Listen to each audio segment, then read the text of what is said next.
From February 1965 to November 1968, the United States waged a massive bombing campaign against North Vietnam.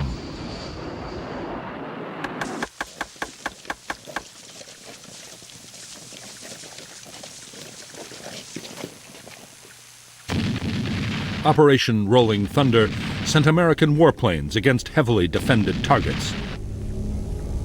It was a destructive and costly battle as both sides used ever more sophisticated weapons and tactics.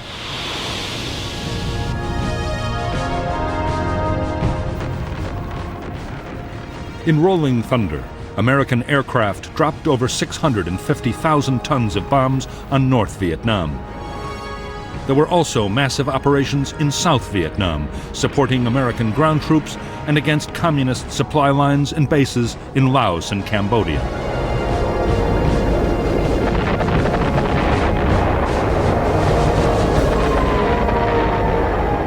The air war in Southeast Asia was more than a contest between the United States and North Vietnam. From the start, America's Cold War enemies, China and the Soviet Union, were backing the North with weapons, advisors, and support personnel.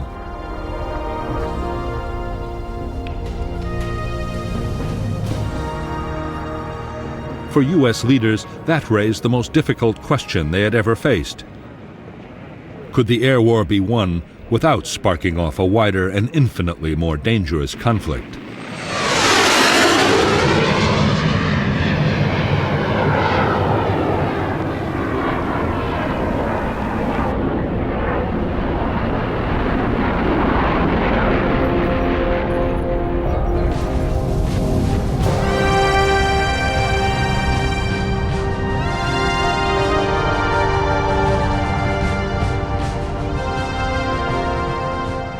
The United States Air Force began its war in Southeast Asia more than 3 years before American combat troops set foot in Vietnam. In late 1961, President John F. Kennedy ordered more help for the South Vietnamese government in its war against the Viet Cong guerrillas.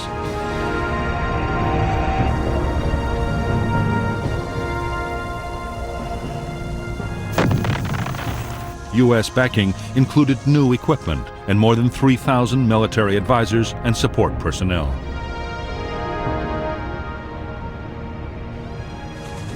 Soon, U.S. Army and Marine helicopters were flying South Vietnamese government soldiers and their American advisors into combat against the Viet Cong. U.S. Air Force transport planes helped with troop deployments and supplies.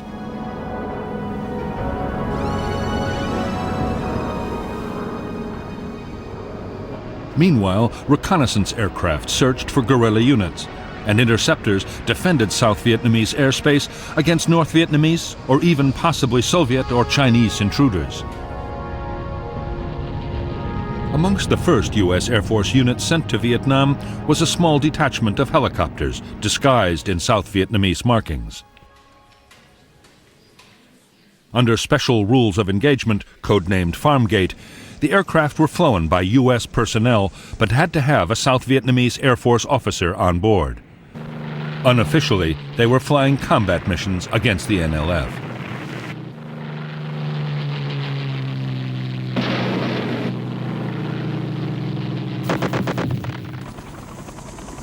In spite of American efforts, the NLF inflicted a series of defeats on the South Vietnamese Army in 1963.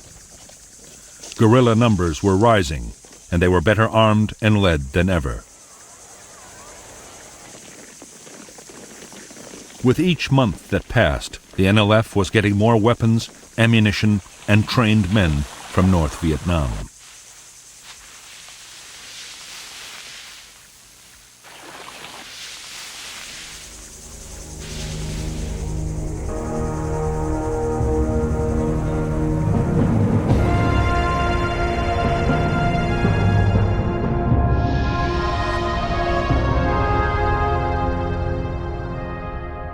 The main supply route from North Vietnam, the Ho Chi Minh Trail, ran inside Laos and Cambodia to the NLF's base areas in the south.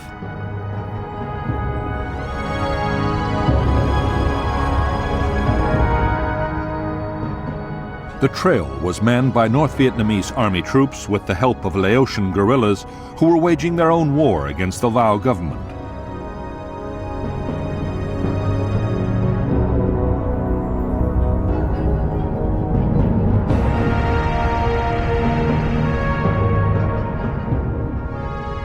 The NLF guerrillas were concentrated in the Mekong Delta, around Saigon, and in the central and northern parts of Vietnam.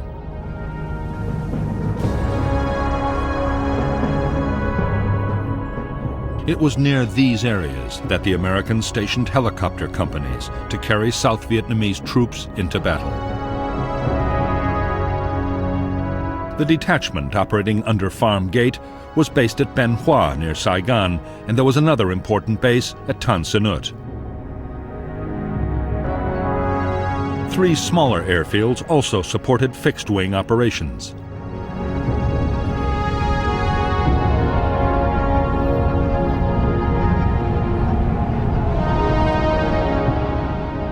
By the end of 1963, Farm Gate pilots, soon known as Air Commandos, were flying more than 80 missions a week. They attacked Viet Cong base areas and river traffic, and were credited with killing hundreds, maybe thousands of guerrillas.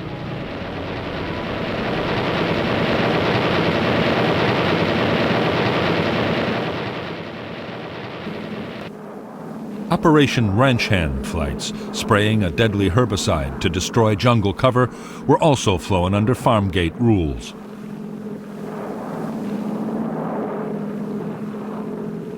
The spraying, which began in early 1962, cleared the vegetation alongside highways. Viet Cong ambushes would then be far easier to spot.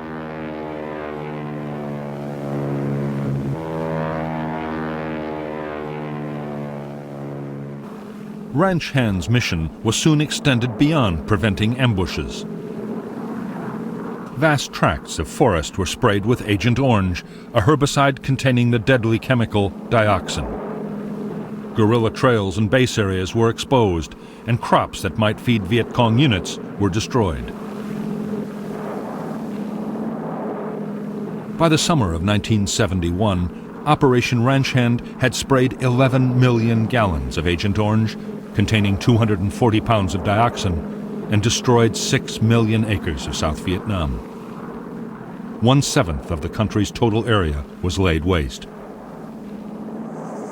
Herbicides containing dioxin were banned for use in the U.S. by the Department of Agriculture in 1968. In Vietnam, the spraying continued until 1971.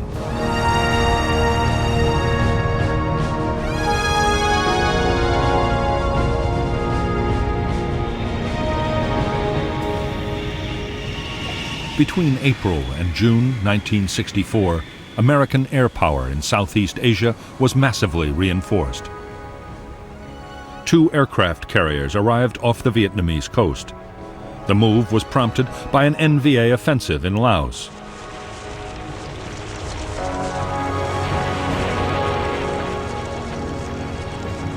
To help Laotian government forces, U.S. aircraft mounted a big reconnaissance effort, codenamed Operation Yankee Team.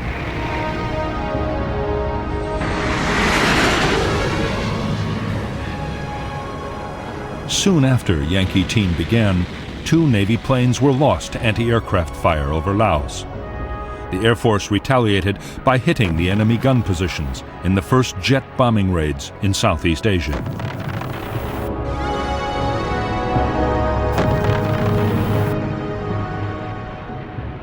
As well as photographing the activities of the Laotian guerrillas, American aircraft over Laos were monitoring the Ho Chi Minh Trail. It was clear that North Vietnam was sending more men and supplies to the southern guerrillas than ever before.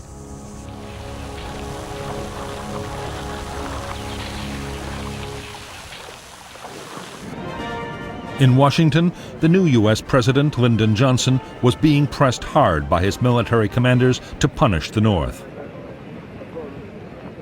So far, Johnson had refused to sanction official direct attacks on North Vietnam. However, covert attacks were being conducted over Vietnam near the Laotian border.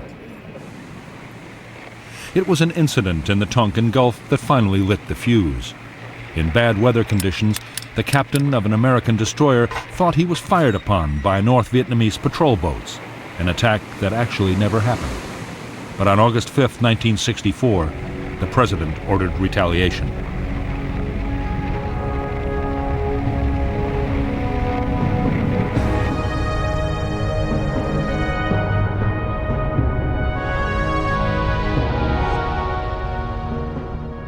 Operation Pierce Arrow was launched by the carriers Ticonderoga and Constellation.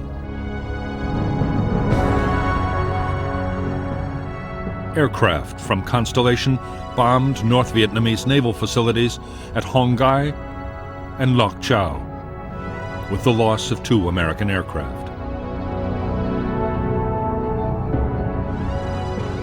Fuel storage tanks and a patrol boat base at Vinh and another base at Quang Cay were attacked by aircraft from Ticonderoga. Later, a follow-up strike completed the devastation at Vinh.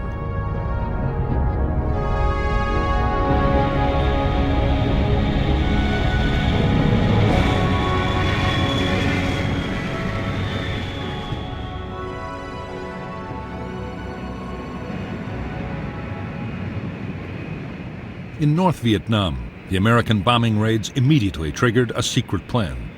For years, the North had been creating an air force with Soviet-built jet fighters. The force had been based in China. The day after the American bombings, the fighters were called home.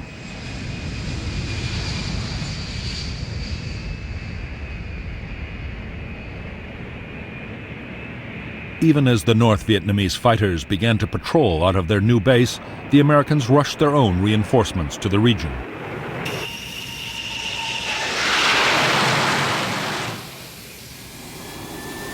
The Air Force deployed more than 70 planes to Vietnam and Thailand. The Navy sent 2 more carriers steaming towards the Gulf of Tonkin.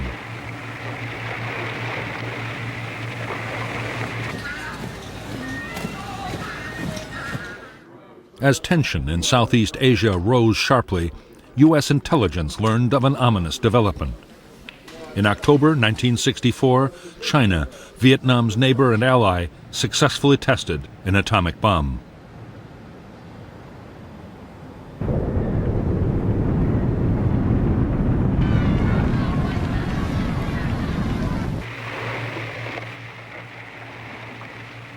In the closing weeks of 1964, American aircraft launched a new campaign in Southeast Asia. The aim was to find and destroy North Vietnamese transport and installations on the Ho Chi Minh Trail in Laos. For the Americans, Operation Barrel Roll was the start of an attempt to cut off supplies to the NLF that would last for a full 8 years.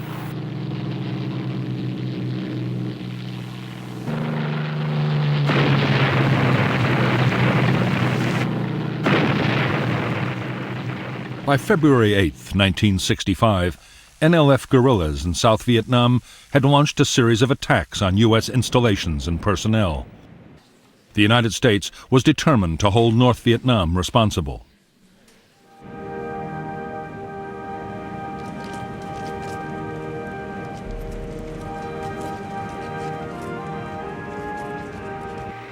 Carrier aircraft had been kept ready to retaliate if the president gave the order. On February 7, 1965, they were unleashed against North Vietnamese targets.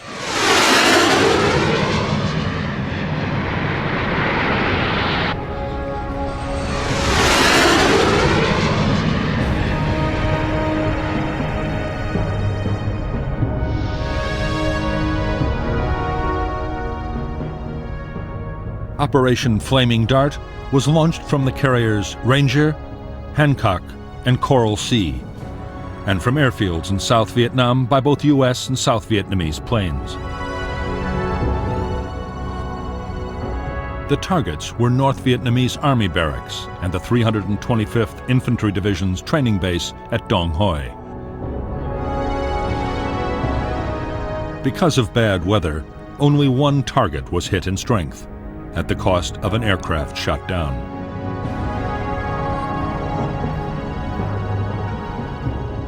In the next 5 days, more retaliation raids again hit Army barracks. 3 American aircraft were lost.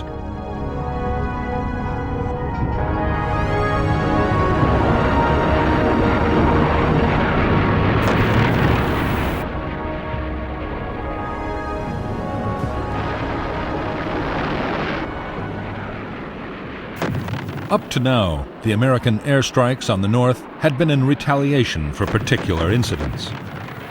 However, many in Washington believed that bombing should have a much bigger role to play.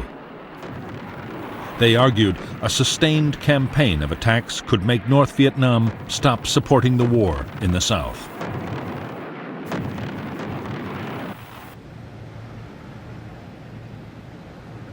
Military planners had long ago been given permission to prepare a major bombing offensive. It was codenamed Operation Rolling Thunder. On February 13, 1965, the White House gave the go-ahead. 2 weeks later, on March 2nd, after a series of delays, the Americans launched the first raid of the new campaign. The initial plan was to launch 2 or 3 strikes every week. But by March 19th, with Rolling Thunder 7, the airstrikes became a sustained and regular effort.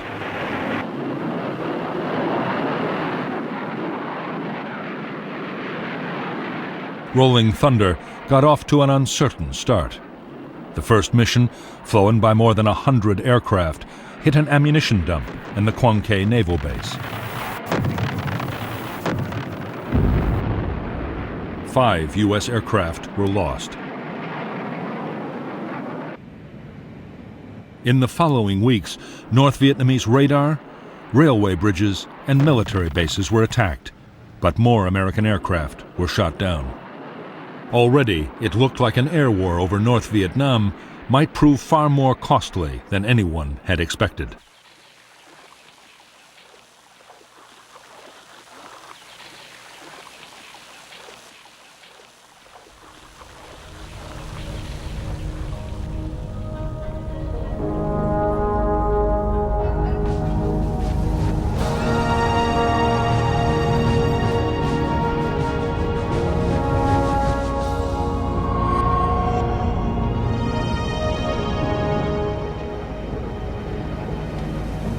The American President Lyndon Johnson doubted that bombing North Vietnam would be enough to save the South. By now, he was resigned to using American troops to fight the guerrillas. The first combat units had already landed. Johnson's biggest worry, shared by his Defense Secretary Robert McNamara, was that bombing North Vietnam might spark off a much bigger war.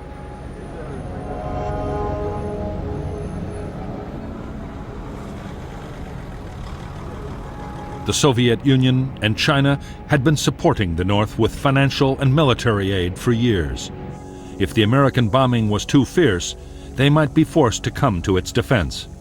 After that, anything could happen.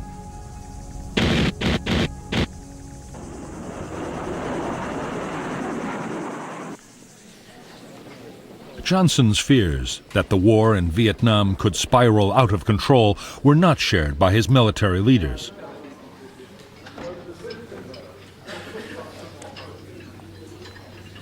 The Joint Chiefs of Staff did not believe that the Chinese or the Soviets would intervene no matter how hard the U.S. hit the North. What they wanted was a quick and devastating campaign.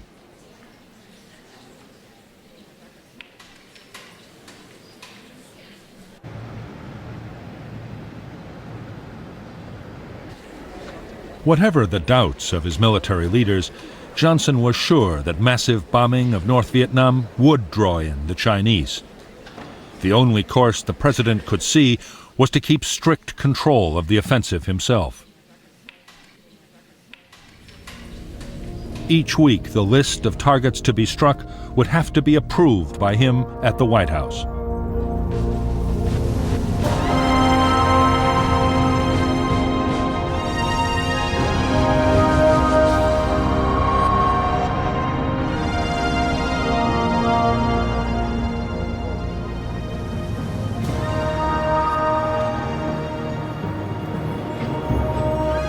The first American bombing raids had come as a severe shock to the leaders of North Vietnam.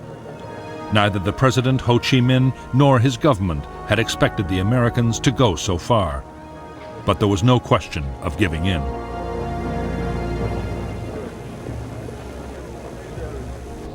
On April 8, 1965, Premier Pham Van Dong replied to a peace overture from the American president with his own list of uncompromising demands.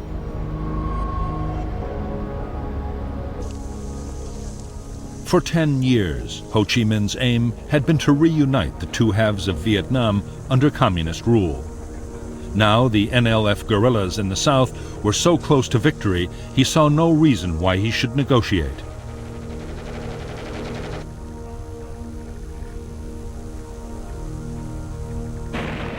The problem was, if the North were bombed into oblivion or invaded by American and South Vietnamese forces, all would be lost.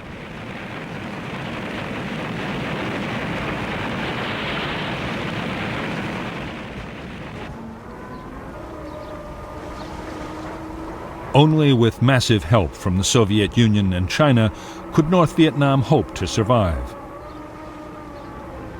The two superpowers had already given nearly $1 billion worth of aid over 10 years, but Ho was appealing urgently for more. Ho meant to play on the bitter rivalry between the two powers to get all the help he could.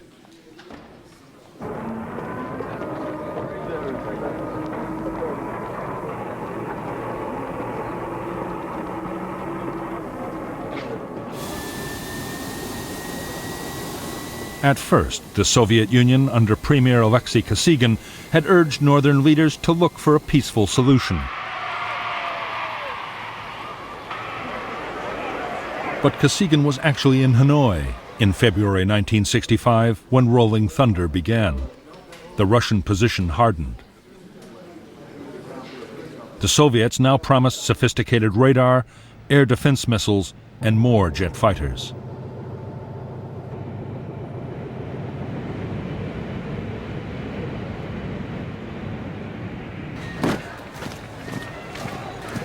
China, under its leader Mao Zedong, went much further than the Soviet Union. Mao promised to send combat infantry if the country were invaded.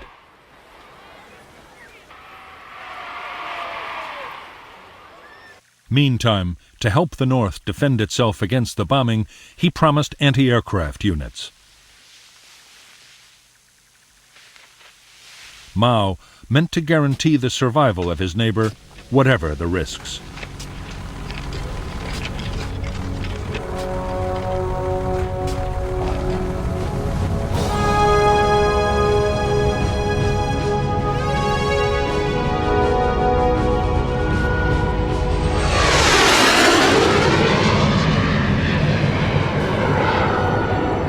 From the start, the American bombing offensive against North Vietnam was meant to meet a whole range of different objectives. The military chiefs, including Admiral Sharp, the commander of U.S. Pacific Forces, wanted to wreck the North's capacity to make war.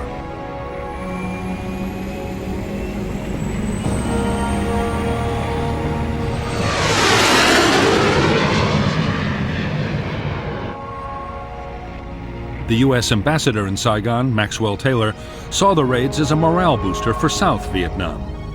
The Defense Secretary, Robert McNamara, meant them to put on pressure, which could be stepped up gradually until the North agreed to U.S. demands.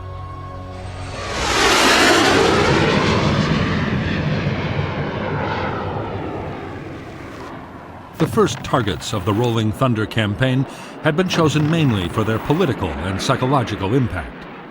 However, to justify the mounting toll of lost pilots and aircraft, McNamara now wanted more concrete results. He argued that the campaign against North Vietnam should be much more closely linked to the war in the South.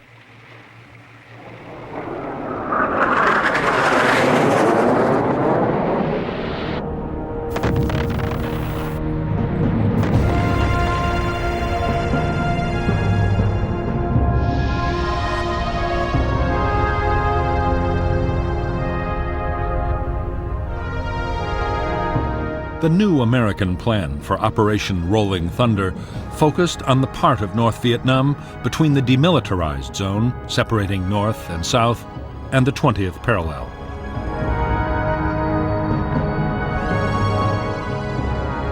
Inside this area, railway lines, bridges, and a vital rail yard at Vinh were all used to send supplies and reinforcements to guerrilla units in the south. These lines of communication were to be cut in a 3-week campaign which would steadily move north. Armed reconnaissance would then destroy the transport trapped by the broken bridges and rail lines.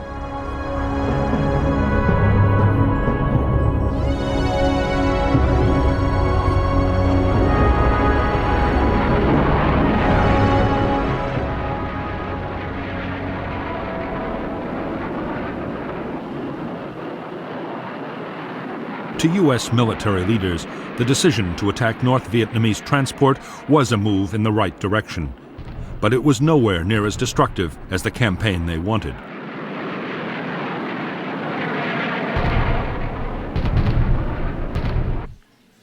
The Joint Chiefs still argued for an all-out offensive to destroy North Vietnam's military centers, air defenses, power stations, and ports.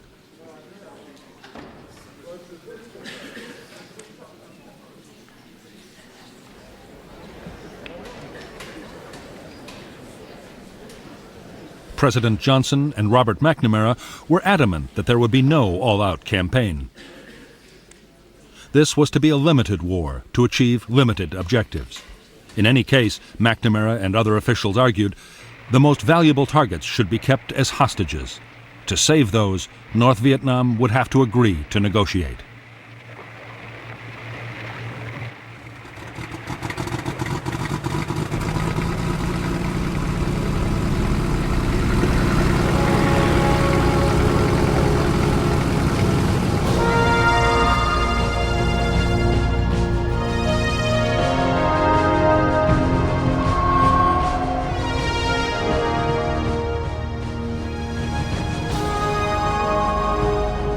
When the Rolling Thunder campaign had begun, North Vietnam's leaders had feared that in a very short time their country could be bombed into rubble.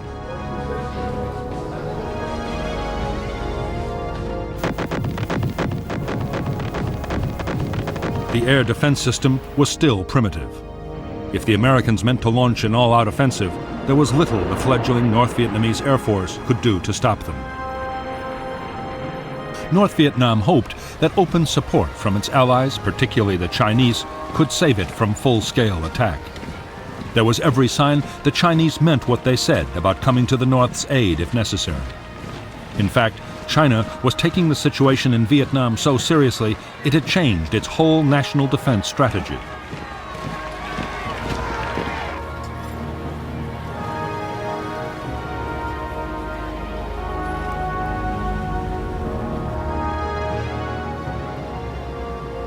Mao Zedong had long recognized that by helping North Vietnam, he was risking a direct clash with the United States. He was determined to prepare. Mao ordered a massive defense program to ensure China could withstand even a nuclear attack by the United States. He called it the Third Front, and by March 1965, it was already well underway.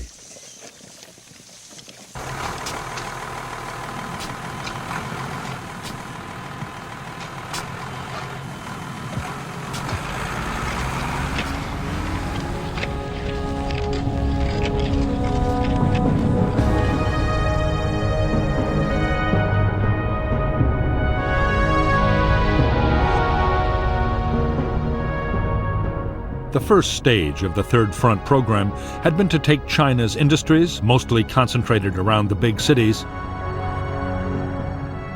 and split them in two.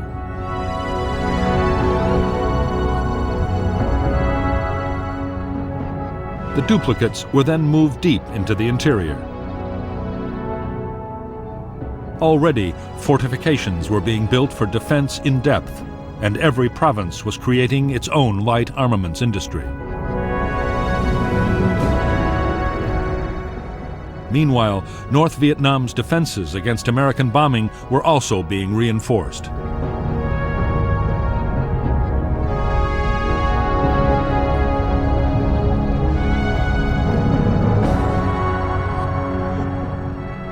China had already moved 4 full air divisions and an anti-aircraft division to its border with Vietnam.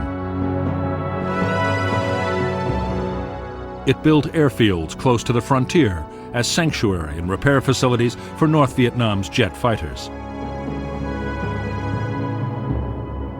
Inside Vietnam, new airfields would be built and old ones repaired.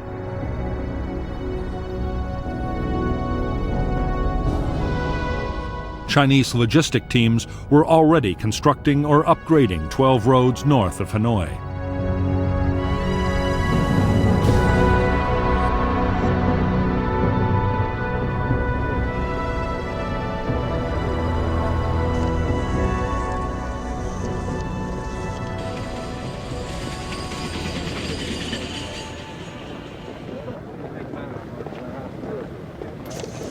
In North Vietnam, full-scale mobilization was being carried out at a frantic pace.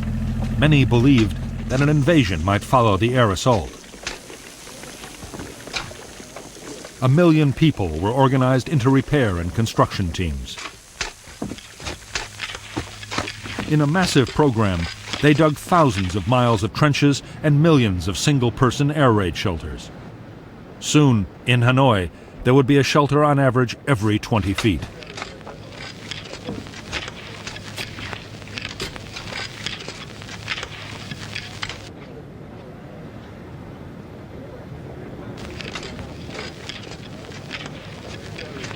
To the leaders of the North, building defenses and acquiring advanced weaponry was only one part of the strategy. There was also the political battle.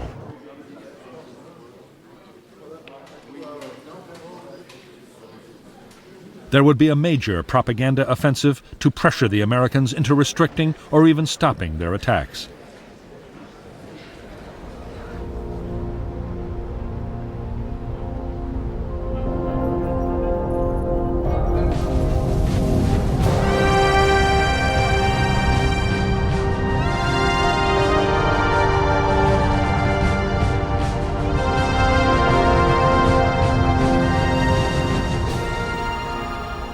For more than 20 years, American military planning had given the highest priority to strategic bombers.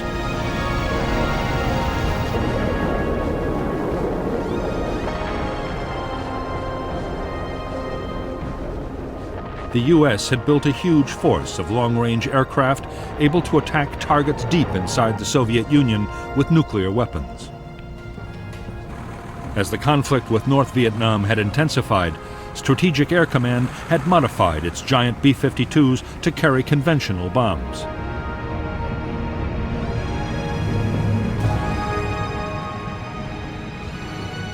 Although the B-52s had been stationed ready to attack North Vietnam, in the end they had been kept out of Rolling Thunder.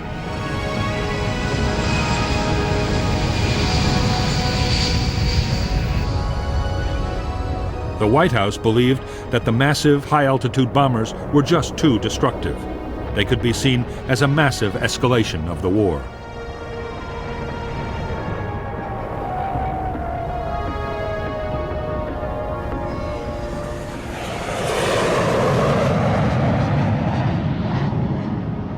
Instead, the smaller and more accurate tactical bombers would fight the strategic campaign against the North.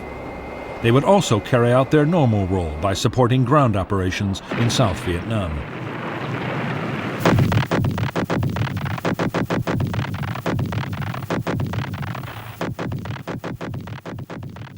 While the Air Force and Marine aircraft would fly most missions inside South Vietnam, a large part of the strikes against the North would be mounted by the Navy.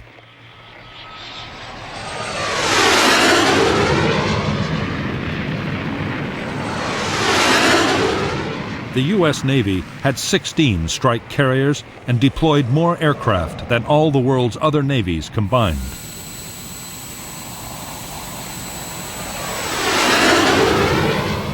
By the end of 1965, 10 different carriers would have taken part in Rolling Thunder operations over North Vietnam.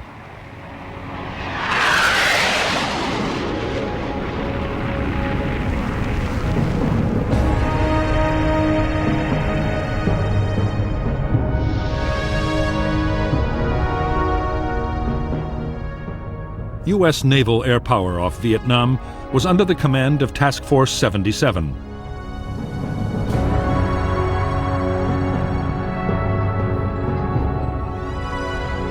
Its carriers would operate from two areas, codenamed Yankee and Dixie stations.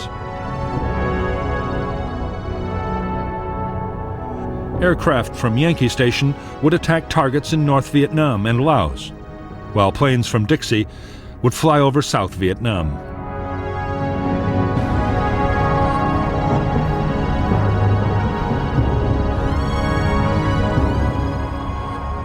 American Air Force units were controlled by the 2nd Air Division.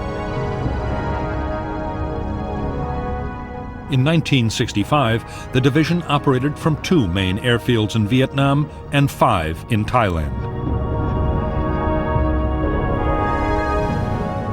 The 1st Marine Air Wing would deploy fighter aircraft at another 2 airfields in northern South Vietnam, while B-52 wings of Strategic Air Command operated from Guam in the Pacific and later from Thailand, with refueling tankers from Okinawa.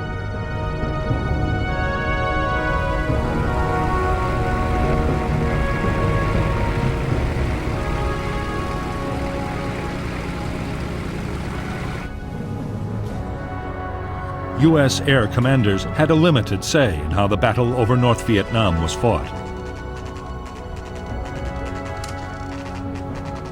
The White House was not only choosing the targets, but deciding on almost every other detail of each attack. Washington specified the day and often the time of each mission, and sometimes even the type of bombs to be used.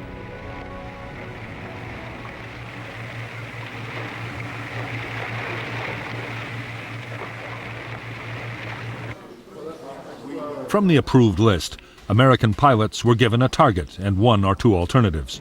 Only those targets could be attacked.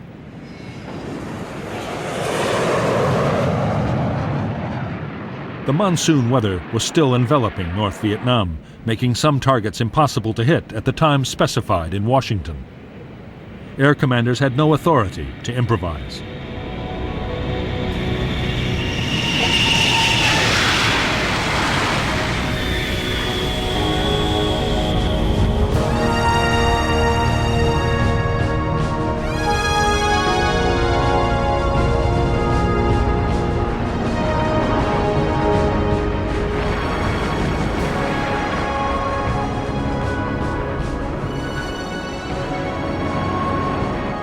The main burden of the U.S. Air Force's war against North Vietnam would fall on a single aircraft type. The F-105 Thunder Chief was originally designed as a supersonic long-range nuclear bomber. The single-seater could carry up to 5 tons of bombs, more than a World War II B-17 Flying Fortress.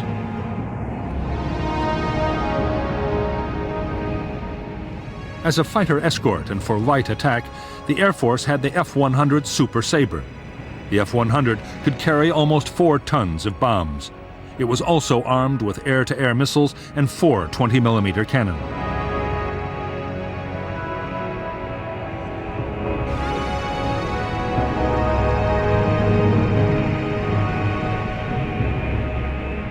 For bombing missions, the U.S. Navy still relied heavily on the propeller-driven Sky Raider. Although the aircraft had been in service more than 20 years and was very slow, it could carry a heavy load of bombs and rockets. It also had astonishing endurance and was able to stay over a target area for hours at a time.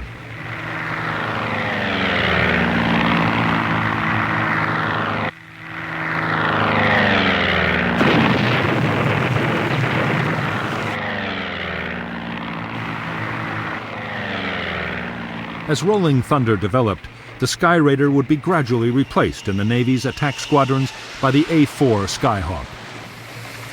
The Skyhawk could carry 4 tons of bombs, but it was a slow aircraft, able to reach only 670 miles per hour.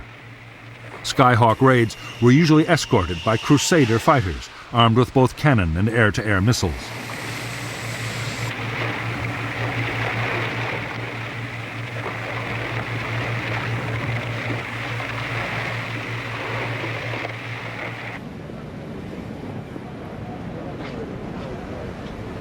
By April 1965, the Americans' most versatile aircraft was already deployed in Southeast Asia by Air Force, Navy, and Marine units.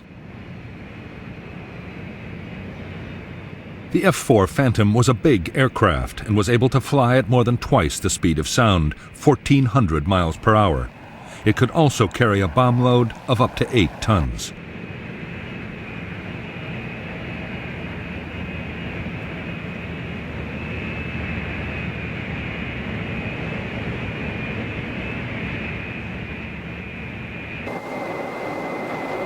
As Phantom units took on a bigger role in the war against North Vietnam, one unforeseen shortcoming would soon emerge.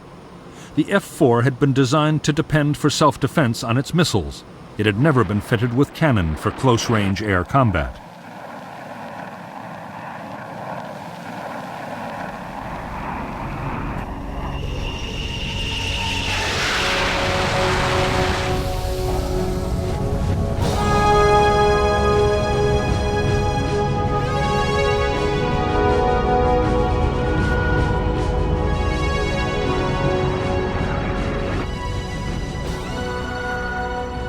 Every aircraft deployed by an Air Force fighter wing or a U.S. Navy carrier depended on more than 30 men to keep it flying.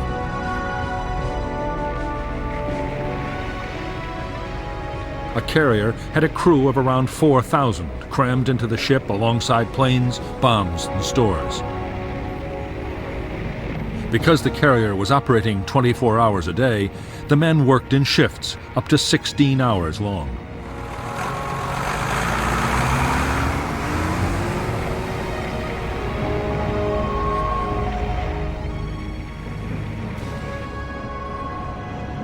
In Thailand and South Vietnam, conditions for Air Force personnel were easier.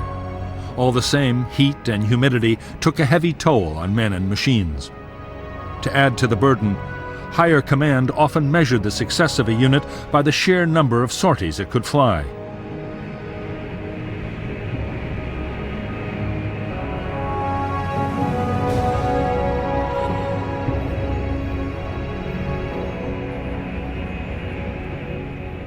Whether Navy or Air Force, morale was high amongst the air crew who were going into combat over North Vietnam.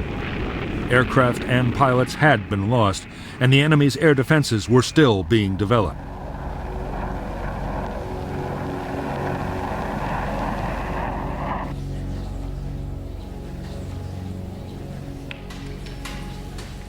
The monsoon weather still enveloping the north was often a bigger concern than the anti-aircraft guns.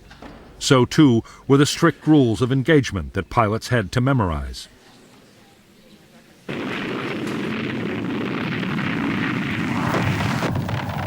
Washington had ordered that only confirmed military targets could be hit, and then never in civilian areas.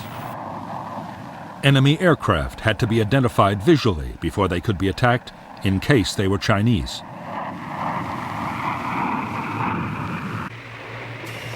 And there was a host of other restrictions.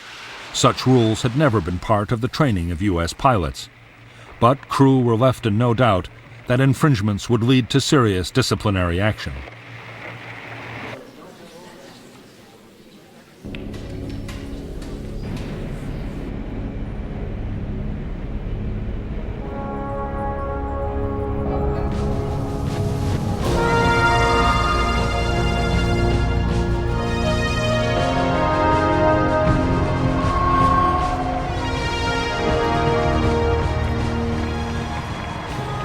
The North Vietnamese armed forces fielded 400,000 men in 13 regular divisions. All divisions had their own anti-aircraft guns. So did the units operating in Laos, building and running the Ho Chi Minh Trail.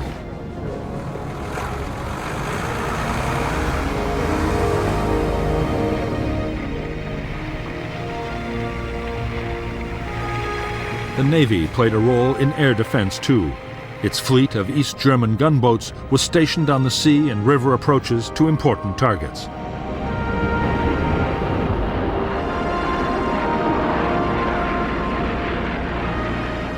From its beginnings, the North Vietnamese Air Force was part of the Army. As well as its planes and a small number of helicopters, the Air Force controlled the Anti-Aircraft Command, a specialized anti-aircraft artillery formation. It also controlled an increasingly sophisticated early warning radar system supplied by the Soviet Union and China.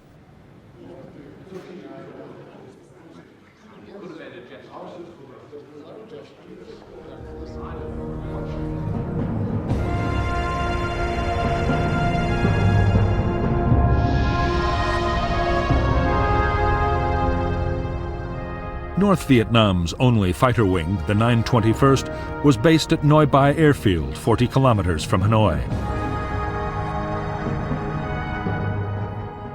A second wing, the 923rd, was planned for the airfield being built at Kep.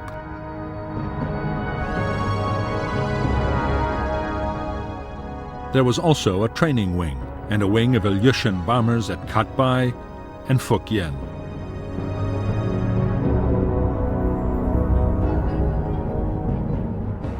The anti-aircraft gun batteries of the Air Defense Force were organized into 4 brigades, concentrated around areas of strategic importance.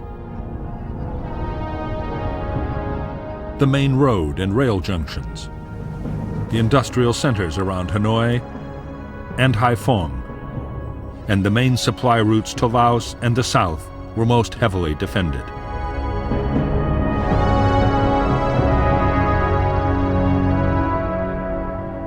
Anti-aircraft units were also deployed along the irrigation system of the Red River Valley.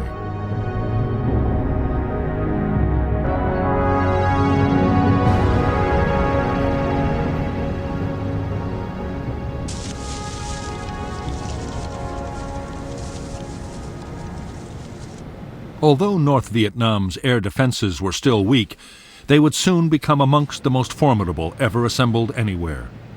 The plan was to coordinate the efforts of radar sites and observation posts, anti-aircraft guns, and the fighter interceptors.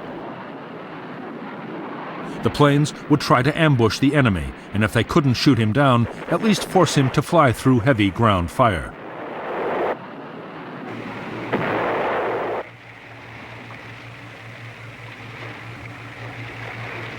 In the early days of the air battle, close cooperation between radar, guns, and fighters would not be easy to achieve. There were too many different anti-aircraft commands.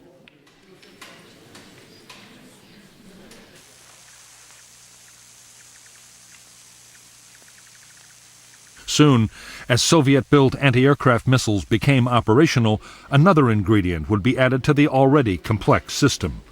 For a long time to come, North Vietnamese pilots would run a very high risk of being shot down by friendly fire.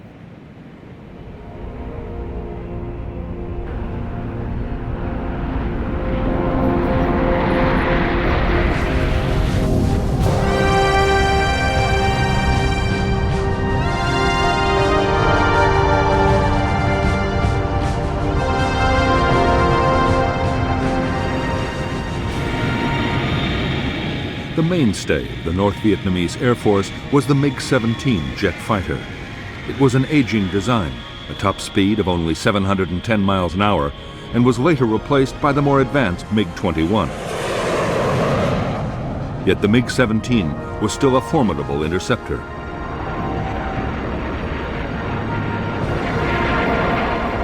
It was one of the most maneuverable jets ever built, and armed with 3 cannon, it was deadly in a dogfight.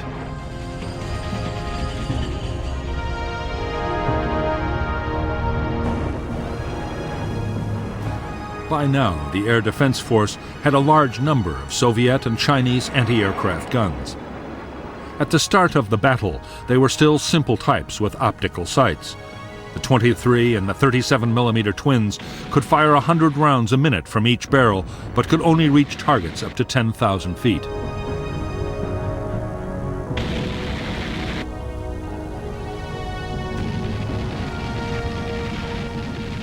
The bigger 57mm anti-aircraft guns had a ceiling of 18,000 feet. American pilots could avoid them by flying higher, but in the last moments of an attack, aircraft had to come in low. It was then that the 57mm was an extremely dangerous weapon.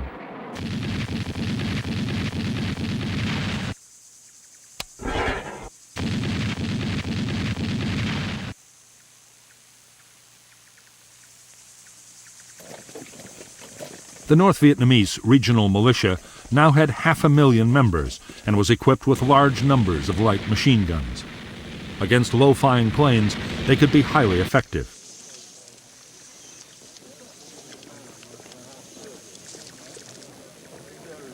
Militia were even taught to use their rifles against enemy raiders, as even a chance hit by a single bullet could bring down a $1 million aircraft in flames.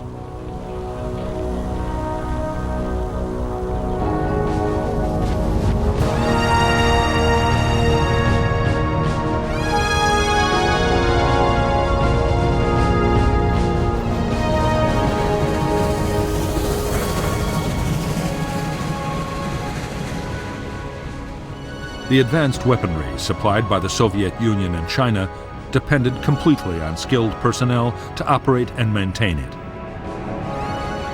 North Vietnam was an agricultural country with little industry. 200 North Vietnamese Air Force technicians had been trained in China, but it was barely enough.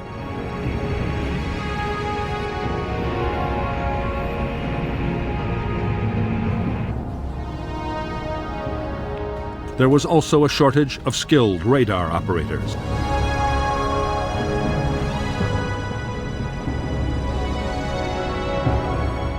From the start of the American attacks, the pilots of the 921st Fighter Wing had been keen to get into combat.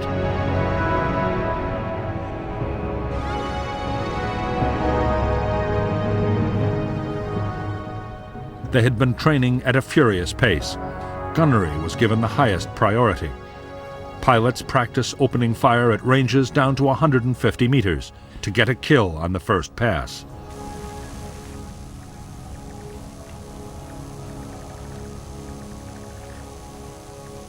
All the time, the emphasis was on close-in engagements to make the most of the MiG-17's agility. At the same time, the Air Force was training the next batch of pilots as fast as it possibly could.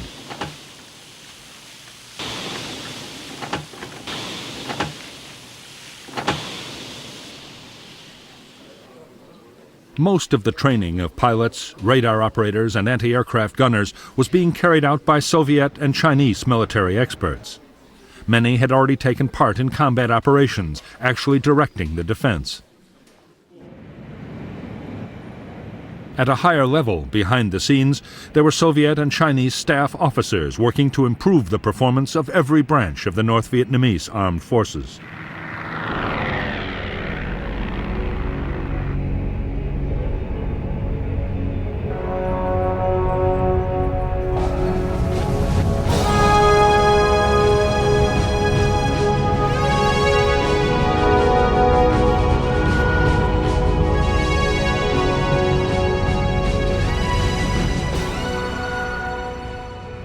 For the Americans, the first stage in stepping up the campaign against North Vietnam was to weaken its defenses.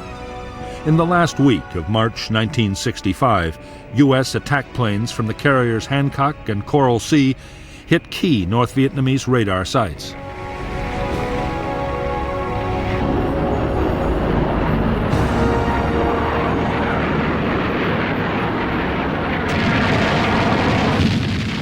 There was a fierce reaction from northern anti-aircraft guns, and several U.S. planes were shot down.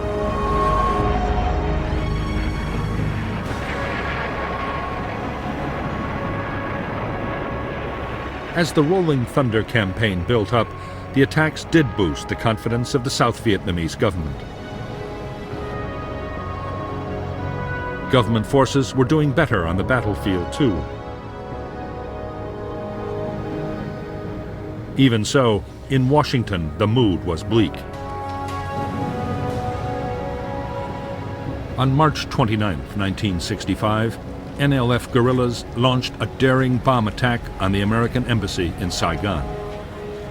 2 Americans and 20 South Vietnamese were killed.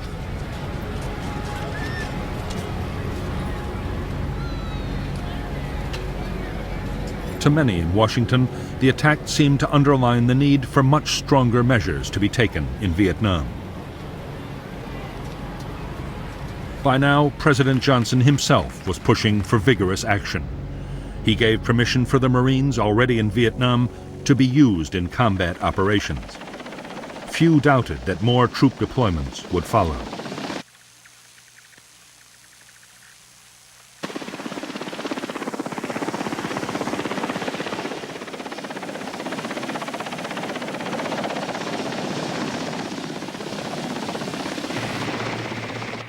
Soon, U.S. aircraft would be faced with 2 missions in Southeast Asia: the continuing campaign against North Vietnam and supporting U.S. troops in a sharply escalating ground war.